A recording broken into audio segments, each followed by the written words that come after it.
Que bênção. Queridos, a paz do Senhor. Amém. Quero aproveitar que você está em pé e convidá-lo a abrir a sua Bíblia, Atos dos Apóstolos. Atos dos Apóstolos, capítulo 16. Livro dos Atos dos Apóstolos, capítulo 16. Muito bem. Enquanto você localiza o texto bíblico, eu aproveito esse minuto inicial aqui para poder expressar a minha gratidão a Deus por, nesta noite de domingo, poder estar nesse santuário e ministrar a palavra de Deus para o seu coração, num culto tão especial. Culto sempre é especial, domingo mais especial ainda, e de família mais especial ainda. Então, família é a nossa bandeira, família é o que nós acreditamos ser criação de Deus, e todo culto que eu tenho a oportunidade de ministrar uma palavra referente à família é dizer ao mundo que nós somos contra essa composição familiar que está fora do padrão apresentado na palavra de Deus.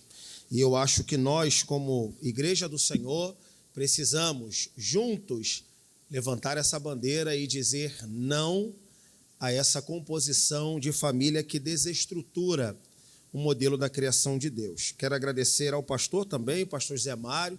Sem autorização do pastor, nada disso seria possível. A todo o departamento de família. Sou mais alto, né? Por isso, né? Isso, maravilha. Eu quase não prego assim nessa Assembleia de Deus. Quando tenho, eu quero pregar, né? E eu tirava, não tira não, quero pregar assim. Tá bom? Então, obrigado ao departamento de família. Pastor Marcos, obrigado pelo convite, pela honra. Legal demais estar aqui. Para quem não me conhece, eu me chamo Douglas do Carmo. Sou pastor auxiliar aqui na Assembleia de Deus em Bom Sucesso, pastor Jaime Soares, que é um pastor muito querido lá e aqui também. Eu sempre vejo o nosso pastor aqui ministrando a palavra de Deus. Sobe a responsabilidade. A gente não é igual ao nosso pastor, mas a gente compartilha a palavra de Deus com destreza. Tá bom? Eu sou casado há 14 anos com a Patrícia. Juntos nós temos 2 filhos, o Estevão, 7 anos, está na salinha, e a Noemi, que caminha para 4. Então, sempre gosto de deixar claro que eu vou falar de família aqui com base na Bíblia Sagrada e também com um pouquinho da nossa experiência de 14 anos de matrimônio. E também vou embarcar aqui um pouquinho da minha experiência enquanto filho de pai e mãe, vivos e casados há mais de 40 anos, graças a Deus, tá bom? Vamos lá, capítulo 16, versículo de número 1. Se você achou, diga eu achei. E chegou a Derbe e Listra, e eis que estava ali um certo discípulo por nome de Timóteo, filho de uma judia que era crente, mas de pai grego, do qual davam bom testemunho os irmãos que estavam em Listra e em Icônio. Paulo quis que este fosse com ele, e tomando-o, o circuncidou, por causa dos judeus que estavam naqueles lugares, porque todos sabiam que seu pai era grego. Repita, por gentileza. Todos sabiam que seu pai era grego. Tome seu assento, Bíblia aberta, e vamos lá. Vou ser breve. Isso, muito bem. Meus irmãos, eu me ocupo com uma ciência chamada teologia, e a gente procura fazer algumas leituras com base na compreensão teológica. E nessa compreensão teológica, eu gostaria de introduzir um elemento que para você precisa ficar muito marcado, e um sinal de alerta e uma evidência de perigo. Nós temos algumas coisas em comum com 2 religiões marcadas no mundo presente, a judaica e a muçulmana. Temos 2 coisas em comum nessas 3 religiões, cristianismo, judaísmo e islamismo. A primeira é o mesmo Deus enquanto sujeito. Então, para nós que chamamos de Jeová, o judeu chama Deus de Adonai e o árabe chama Deus de Alá. É o mesmo Deus. É o mesmo Deus. Segundo fator em comum é um livro sagrado. Os judeus, Antigo Testamento. Cristãos, Antigo e Novo Testamento. Muçulmanos, o Alcorão. O que eles têm de bom em um aspecto que eu acho que a gente tinha e se perdeu. E aqui vai uma dissonância.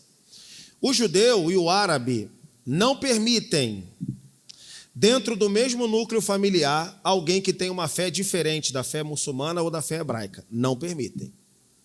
Então, uma família judaica, ela vai permanecer judaica até a conversão de um membro. Se esse membro se converter, ele simplesmente vai ser banido da família e não vai ter espaço na família, porque o espaço dentro da família é espaço para a introdução de uma fé diferente da fé judaica. Muçulmana, pior ainda.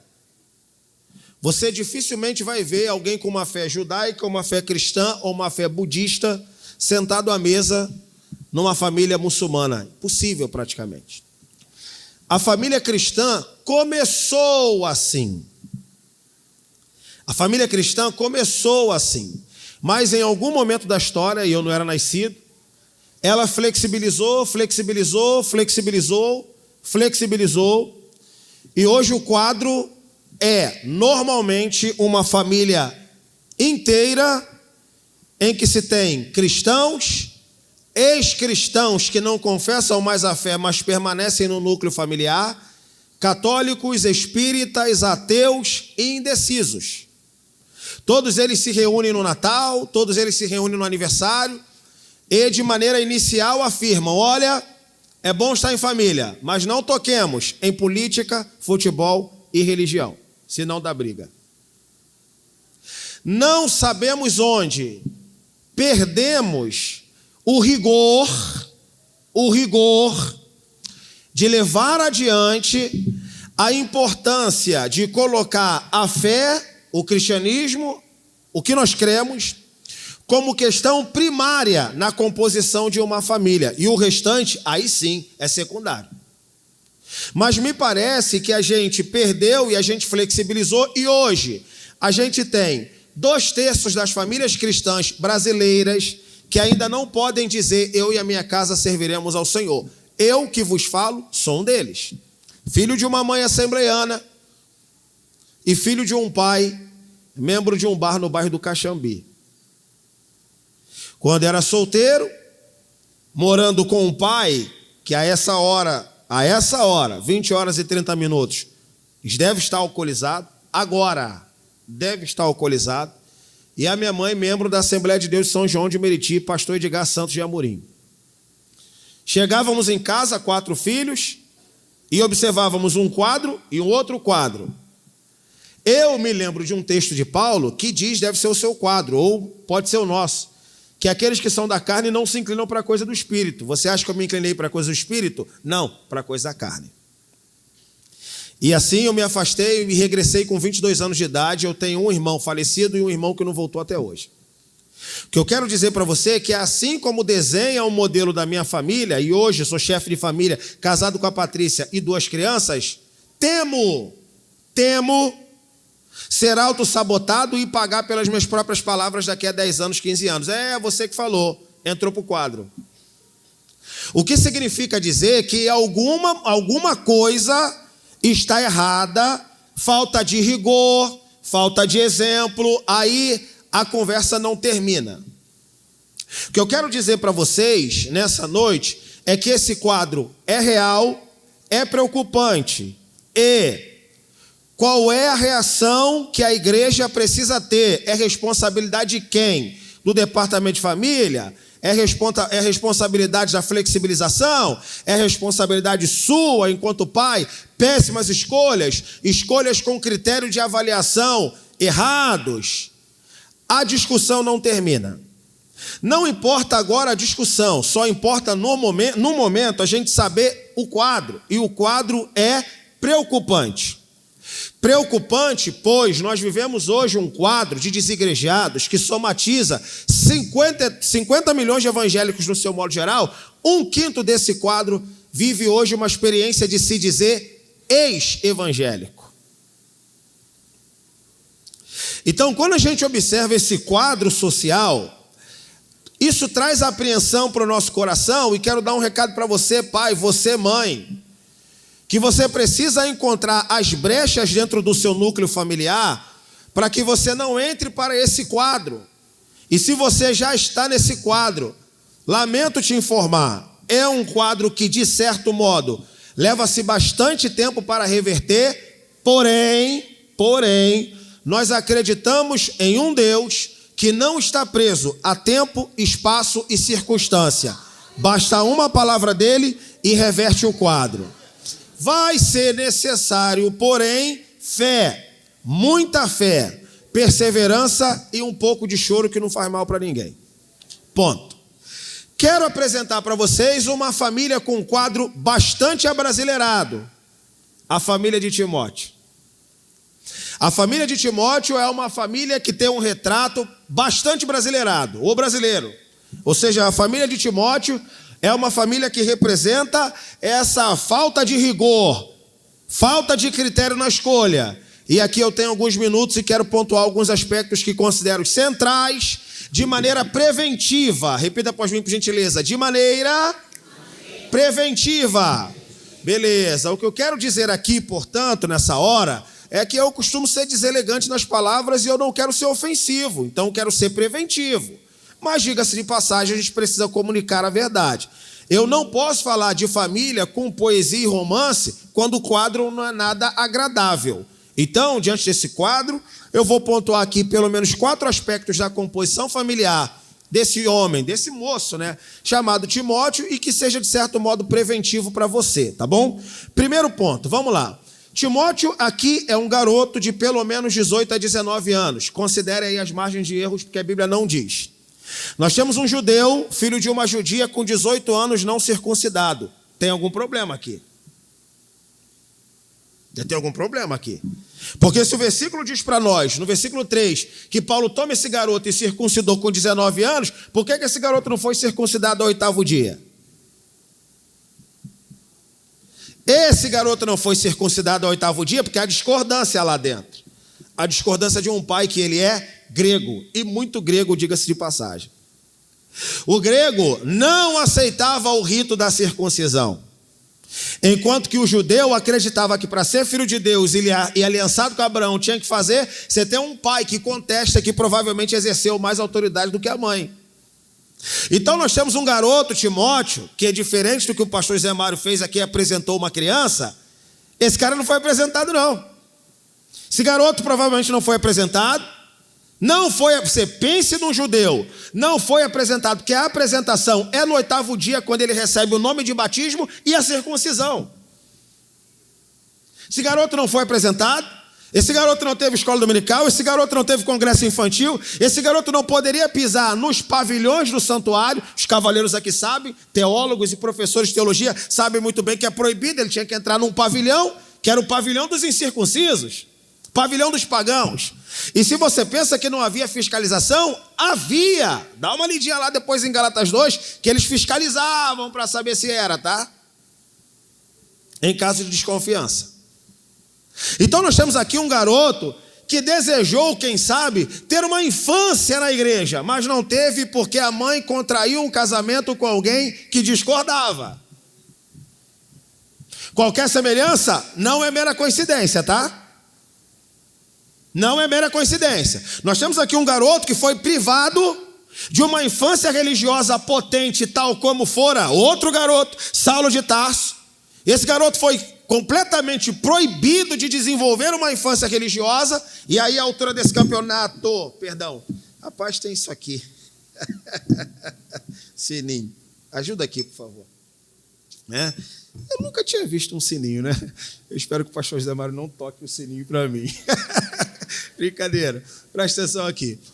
O garoto que foi privado da religião porque a mãe contraiu o casamento de alguém que discordava. Teve filho com ele e não divorciou. E graças a Deus que a gente é contra o divórcio.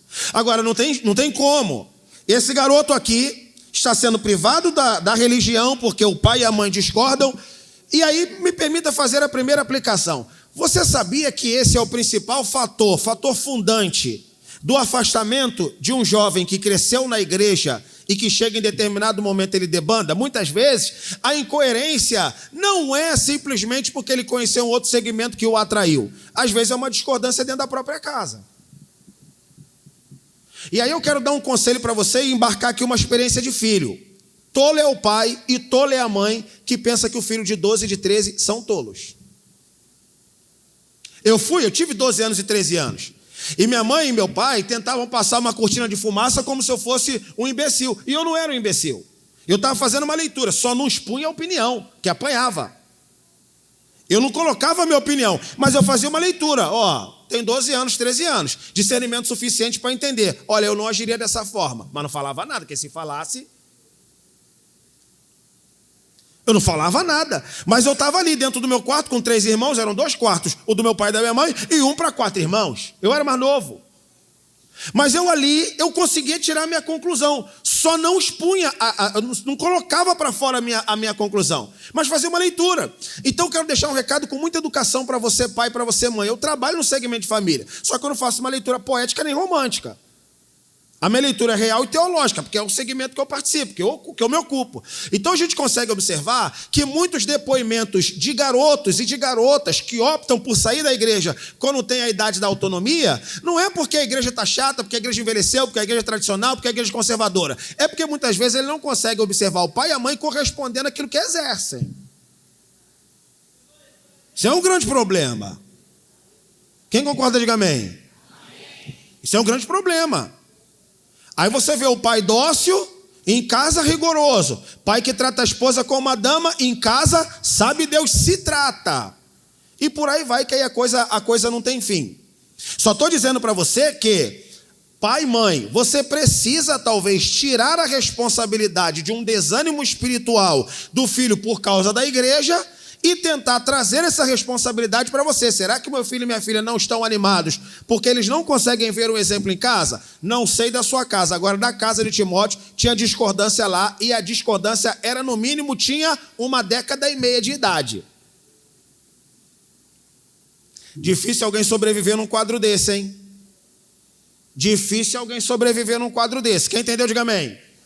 Segundo ponto, olha que coisa interessante. A mãe de Timóteo é uma judia, crente, o nome dela é Eunice. Tem alguma Eunice aqui? É de brincadeira. Eunice é o nome da mãe de Timóteo. Eunice. Moça era crente, tá? Moça era crente.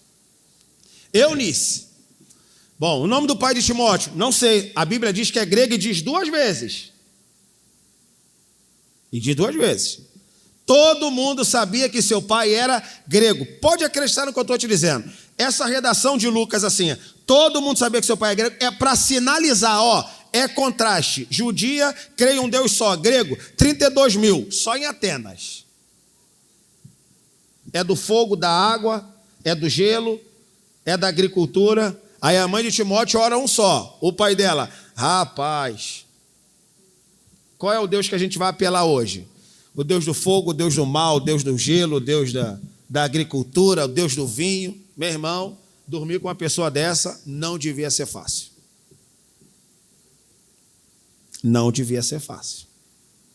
Enquanto a mãe de Timóteo, ela é monoteísta, acredita em um único Deus, quem sabe proclamava o Shema Israel todo dia, 3 vezes ao dia, Shema Israel, quem sabe, com desejo de visitar a pátria amada, Jerusalém. Ela mora na Turquia. Derbe aqui é a região da Turquia, país que equivale à Turquia. Quem sabe com saudades da pátria? E o pai com severas objeções. E quem sabe ela, agora eu vou dar um alerta aqui para o solteiro, é culto de família. Família, então você abarca toda a composição familiar. Quero dar um conselho para quem é solteiro, para quem é solteira. Muito cuidado na hora de você escolher o prometido de Deus. Porque o critério de avaliação pode dar problema depois do casamento. Trabalhando nesse setor, normalmente você fala com um jovem ou com uma jovem, pastor, eu estou solteira, eu estou orando no Senhor, eu estou orando no Senhor, beleza, legal, está orando no Senhor. E aí, escreva aqui quais seriam aqui as qualidades da pessoa que você deseja que o Senhor mande para você. Uau, é agora de escrever. Bom, vamos lá, qualidade número 1, eu quero que ele seja, sei lá, hipoteticamente, que ele tenha a vida financeira resolvida, que tenha casa própria, que não tenha filhos, que seja militar, ou que seja empresário, ou que seja universitário, coisa do tipo. Esqueceu aqui, cara, eu não estou vendo aqui, ó, que ele seja crente. Eu não estou vendo aqui. Eu não estou vendo aqui que ele seja crente. Que ele seja um homem de Deus. E que ele seja um bom filho. Porque aqui eu acredito que as mães vão concordar. Minha mãe sempre disse isso. Um bom filho é um bom marido e um bom pai. Senhoras, é verdade isso? Então a minha mãe estava certa. Um bom filho é um bom marido e um bom pai. Já pesquisou? Ah, não. Por quê? Porque o que se pede tem preocupação estética, materialista, narcisista, para não dizer mundana, para englobar tudo. Aí você tem na igreja uma pessoa, sei lá, um jovem, discreto. Aí as meninas da igreja nunca olharam para ele. Eu estou falando hipoteticamente, tá? Nunca preguei nessa igreja a primeira vez. Hipoteticamente. Nunca despertou a atenção de ninguém. Aí, de repente, o garoto passa num concurso público, pega um salário astronômico. Aí depois eu estava orando, mas Deus me mostrou você.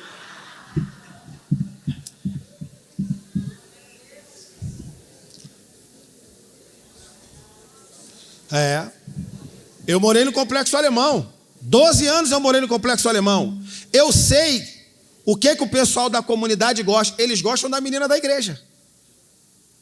Vocês sabem disso, né? Eu morei no Complexo Alemão. E lá no Complexo Alemão, a rapaziada do Complexo Alemão vai dizer, eu quero uma crente. E não é que a crente quer o cara? É isso que me deixa irado. É porque tem gente na igreja decente. Não estou incentivando nada nem ninguém.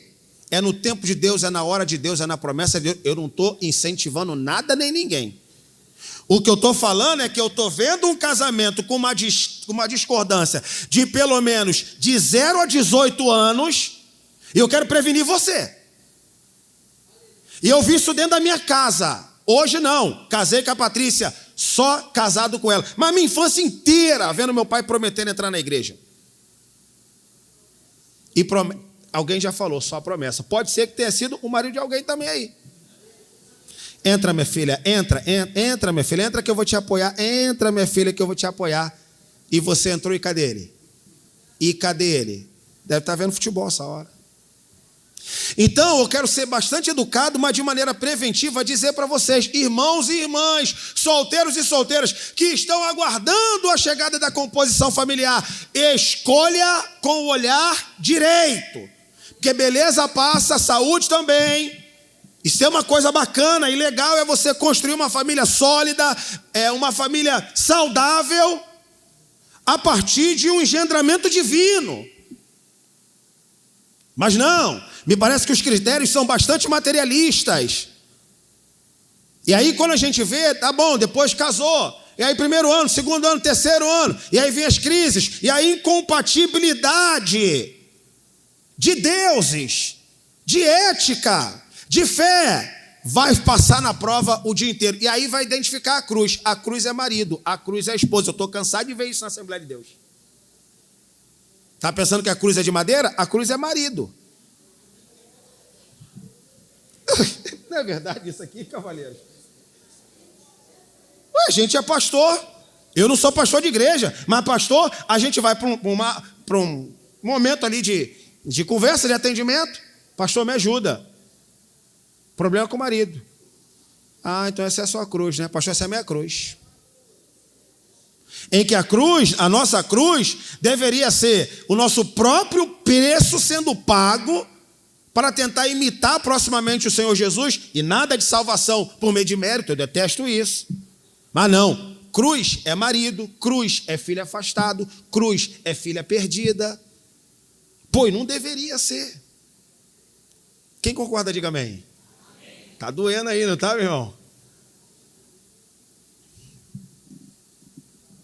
E para não dizer que eu estou falando da sua vida, eu vejo minha mãe orando desde que eu era criança. E olhando para o meu papai, eu amo meu pai, minha cruz aqui. E eu olho aqui e falo, meu Deus do céu. Meu Deus do céu. Quem está entendendo, diga amém. A mãe de Timóteo casou. Bom, muito bem. Ela sabia? Sabia, judia. Sabia. Ela sabia. Mas quem sabe era grego. E se for como da época da Grécia Clássica, braço bem riscado, bastante musculoso, cabelos de anjinho, olhos verdes e azuis, mas não acreditava no Deus dela.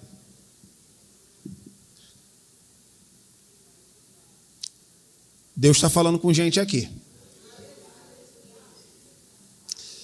Deus está falando com gente aqui. Quem está entendendo, diga amém. Amém. Terceiro ponto. Olha que coisa interessante. Bom, Timóteo é um garoto que ainda não é circuncidado. Paulo vai chegar já já. Tem uma composição familiar entre mãe e pai que discordam e discordam sobre os assuntos graves, que não pode se permitir concessão. E tem uma, se prepare-se, eu estou vendo essa fileira aqui agora, essa fileira aqui, ó. Sabe por quê? Porque Timóteo tem uma vovó que mora com ele. O nome dela é Lloyd. Pronto, alguém diz, está explicado por que o homem não se converteu. Porque tem uma sogra lá dentro da casa, né? É brincadeira aqui para as senhoras, tá? Mas vamos lá, presta atenção aqui. Bom, tem agora aqui Timóteo, um jovenzinho, tem a mãe dele, Eunice, tem um pai, que a gente não sabe o nome, só sabe que é grego, e tem uma avó, Lloyd, e diz a Bíblia, Paulo pede lá em 2 Timóteo, Timóteo, eu sei que você foi criado pela sua mãe e pela sua avó, e herdou da avó uma fé boa, a Bíblia chama de fé não fingida. Uau! Chama de fé não fingida. Então, olha o retrato da família desse menino. Tem uma avó, mas tem uma avó crente lá, porque tem vó no século 21 que atropela a autoridade da mãe, atropela a autoridade do pai para poder transmitir para o garoto uma educação numa época que ela já passou. Mas não, ela quer ser vó, sogra, orientadora, discipuladora, e aí passa por cima da autoridade do pai e da mãe. Quem está entendendo, diga amém.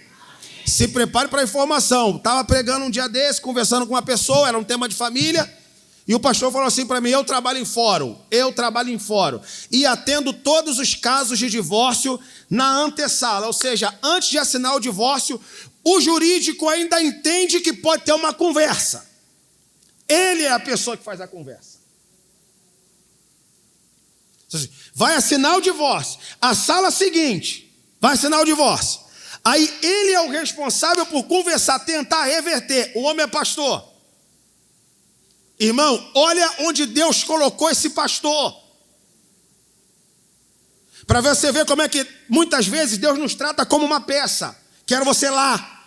Irmão, não tem lugar mais vocacional para esse rapaz estar. Ele está na antessala. Os caras vieram ali, família, vieram para divorciar. Antes tem um bate-papo na sala. Aí ele falou para mim, Douglas, eu sou essa pessoa do bate-papo. E sempre me pergunta assim, por que você quer divorciar? Por causa dessa mulher que é a mãe dela, o pai dela, o meu sogro, a minha sogra.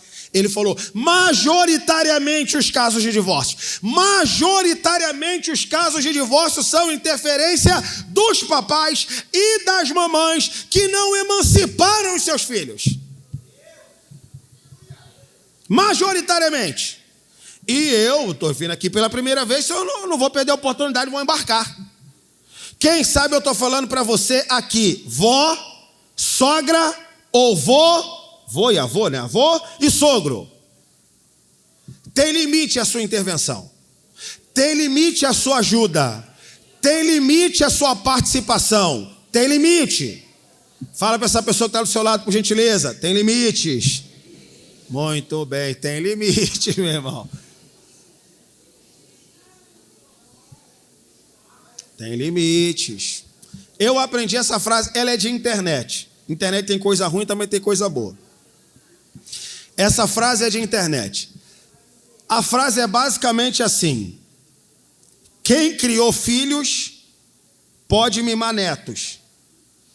Quem mimou filho vai criar o neto. É verdade. É verdade. Quem criou filho pode mimar o neto, porque o pai e a mãe vai. Agora, se você mimou o filho e agora é a vez dele ter o filho, é tu que vai criar. Quem tem filho e criou filho, pode mimar o neto. Agora, quem mimou o filho, se prepare, vai criar o neto. Vai ser mãe e avó. E o pior é que vai ser mãe e avó de filho crente. Aí mesmo, irmão, é para arrebentar tudo. Quem está entendendo, diga amém. Fala igual o pastor Zé Carlos de Lima. Glória.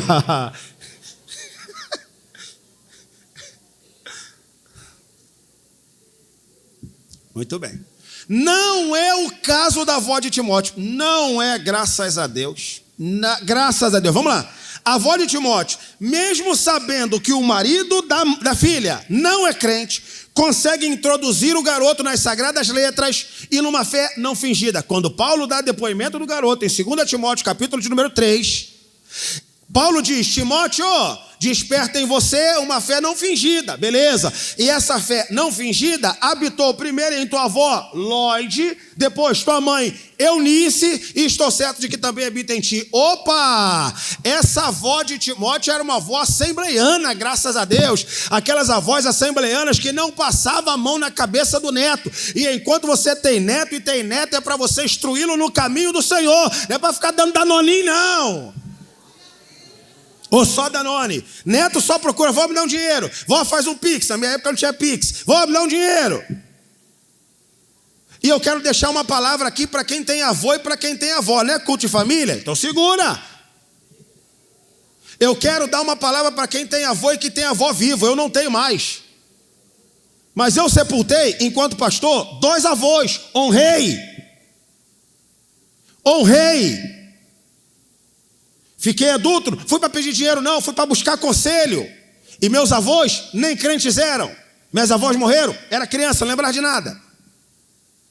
E aí eu vejo uma galera, aí esse grupo aqui que eu vejo agora, esse grupo aqui, ó, que tem avô e que tem avó, chega só para pedir não. Vó, quero orar por mim? Ora por mim, quero aprender como é que se ora. Quero aprender como é que se lê a Bíblia concentradamente. Eu tenho um telefone com 50 aplicativos, pode me ajudar a concentrar-me? Agora, você pense na composição da família de Timóteo. Aqui agora eu não vou deixar passar. O Timóteo é homem. Não tem uma figura de referência espiritual. Homem, o pai nem é crente. Aí agora eu tenho um recado para quem é mãe solteira. Tem na igreja. Pastor, meu filho está desviado porque eu, no momento, errei lá no passado e tal. Rapaz, o pai de Timóteo não era crente, não. Qual é a próxima desculpa? É porque se ele tivesse um pai, pastor, obreiro, um diácono da igreja, daria certo. O garoto não tem nada disso.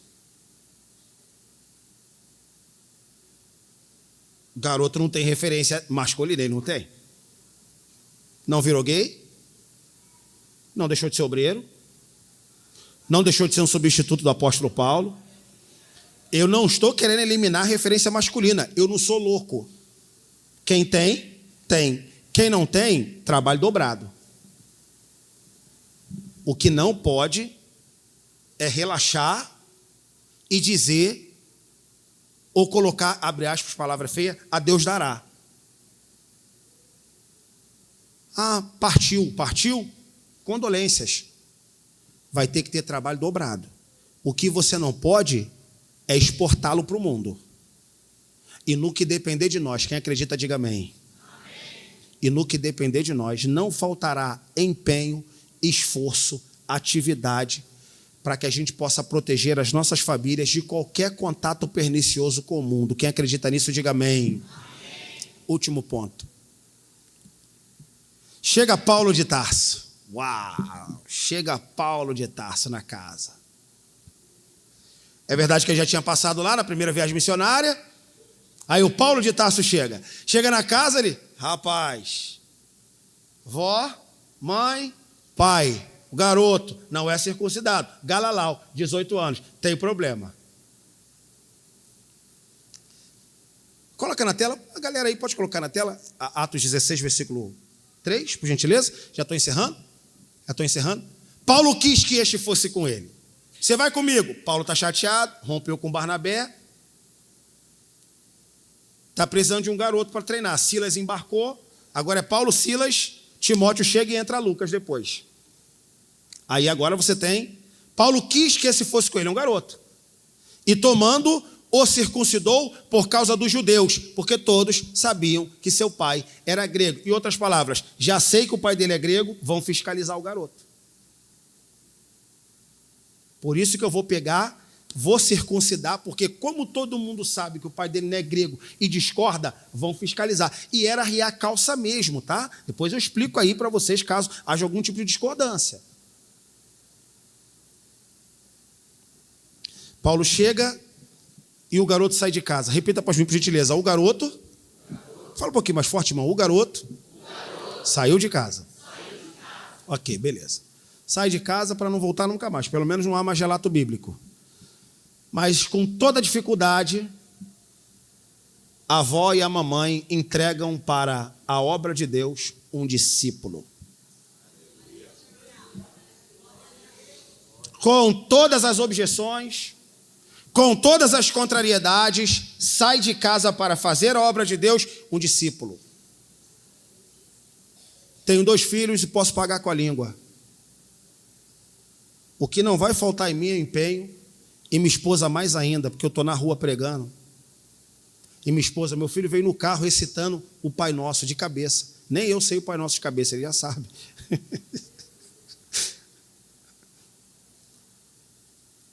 E minha esposa está aqui. Por quê? Porque naquele grande dia, quando ele sair de casa, eu quero ter o cuidado de entregar para a esposa dele e de entregar a minha filha para o seu esposo. Não assim, ó, vai embora e pega o pacote. Está saindo daqui de dentro dessa casa uma pessoa formada em Deus, de caráter, de ética, de família, para ser bênção na família dele. Você foi abençoado, diga amém. Coloque-se em pé, por gentileza.